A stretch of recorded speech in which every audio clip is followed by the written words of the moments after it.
Have other countries finally caught up with the Swiss?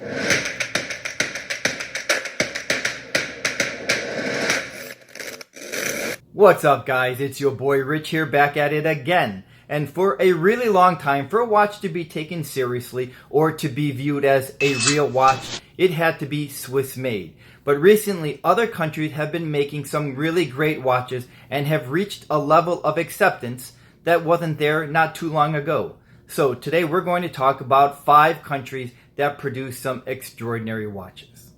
So we can't ignore Swiss-made watches because after all, they still produce some of the best known watches in the world. And we're going to talk about which watch best represents their country along with the most important watch for that country. 2 important and distinct categories.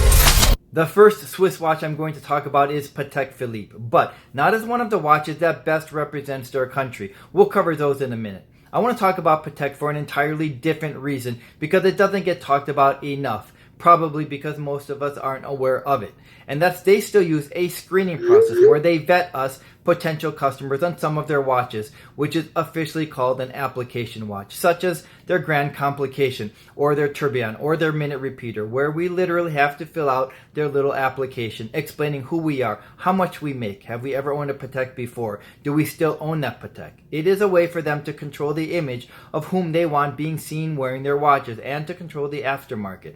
I'm pretty sure they wouldn't want someone like this being seen wearing one of their watches. And some of us probably heard the stories about some rappers or hip-hop artists who have plunked down a duffel bag full of cash only to be turned away because they didn't want to go through that application process. And I understand the perception of this. If I can afford your watch and that watch is sitting right in front of me and I have cash, I am not going to jump through hoops proving that I am good enough for your watch. And then in a few weeks' time, which is how long it takes for them to process that application, get notified that my application was rejected, basically telling me I'm not good enough for your watch.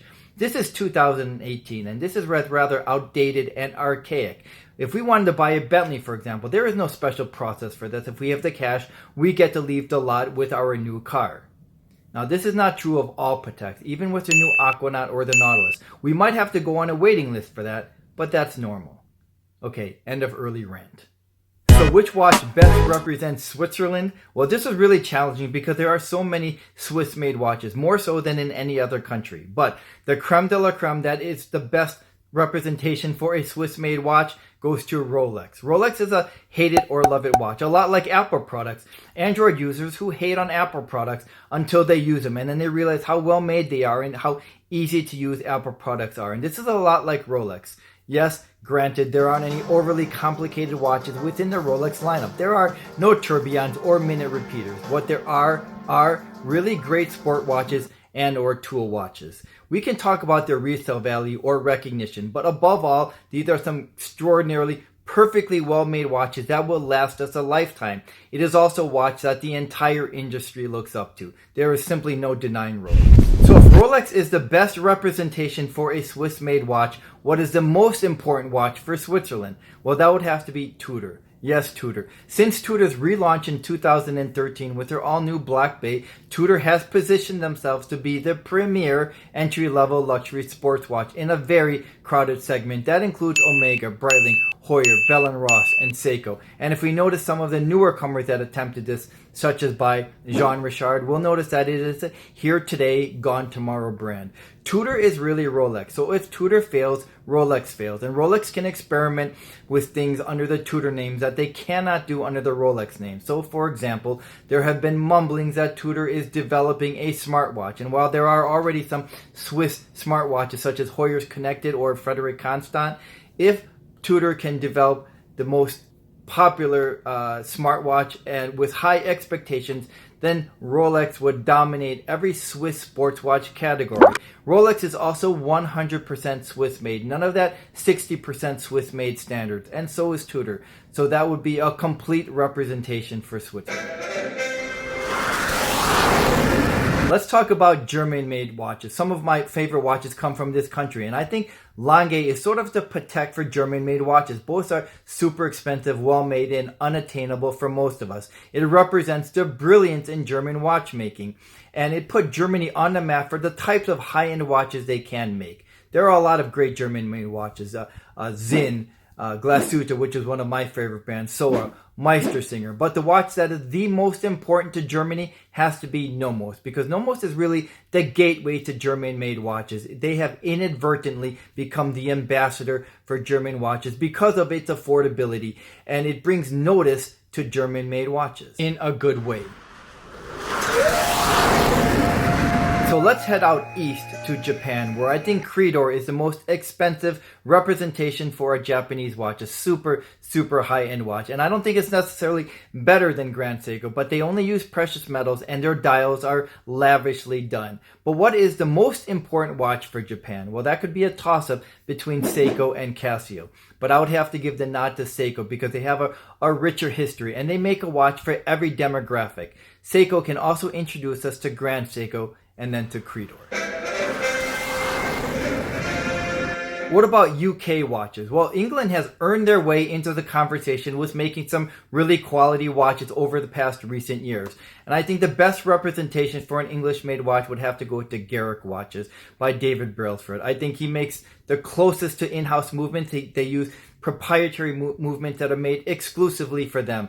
I think their flagship is their Norfolk, but I really like their regulator. And he also introduced us to the S1 timepiece, which is a really fancy timepiece that's priced over $20,000. His dials are enamel and they are handmade. I think Garrick represents everything that is good about English-made watches, even though they have some competition in there. Bremont, of course, Graham, Arnold and Son, and of course Schofield.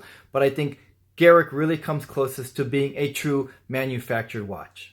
And I think the most important watch for England has to be Bremont, because it is also the most talked about watch for an English-made watch. Whether we like Bremont or not, or we're complaining about their high prices, it is a watch that garners enough attention for England, and England can use as much attention as they can for a watch, especially if it's not necessarily a negative thing. Price is a negative thing, but Bremont is also carries enough respect for that brand, representing that country as an important watch for an English-made watch. So what about the good old US of A? What about a great American watch? Well, I think a great high-end representation would be RGM watches. They are expensive watches, but they are thriving even with their high-end prices. I think Roland Murphy, who is the owner of the watches, designed some extraordinary dials. My favorite is their chess and baseball-themed dial. The company is going on 20 years old and continues to develop new watches. And they are being accepted as an expensive American-made watch. It is probably the most expensive American-made watch we have. But what would be the most important American-made watch? And I say this grudgingly, and that might have to be Shinola. Because it is a watch that has received a lot of attention, and not necessarily in the best of ways. There was a scandal with them, of course, for being claimed that it's an American-made watch built in Detroit, yet they were caught using a Swiss-made movement. This scandal has brought attention to American-made watches, including Shinola. There aren't that many American-made watches. There's Weiss watches, of course, Timex, which is a legendary watch that has enjoyed a resurgence lately among the hipsters, and especially because of the Todd Snyder line of watches, which I bought last year. But Shinola has a watch that has received a lot of attention and is a really big seller. They are sold at reasonable prices in your average department store.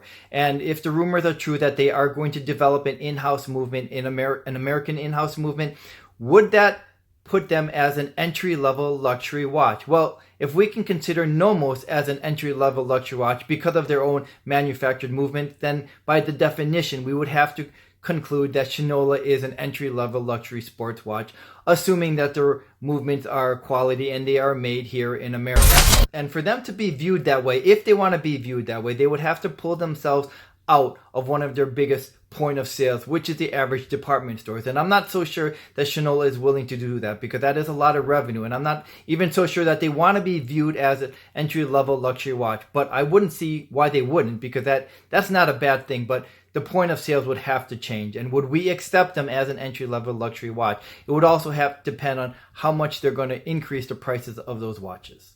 If the success of crowd-funded watches has shown us anything, it's that we are open to the next great watch. And I think that is really applicable to an American-made luxury watch, which is wide open and ready for the taking. Who is going to fill that void? I look forward to your thoughts on what watches represent the country the best and what watches are the most important to them. Thanks for joining me, and I'll see you the next time. So while we're in the East, let's stay in the East and talk about China and the Seagull watches. Jiminy has some of my favorite... Jiminy?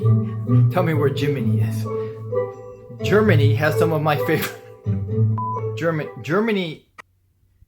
has some of my favorite... Has some of my favorite watches.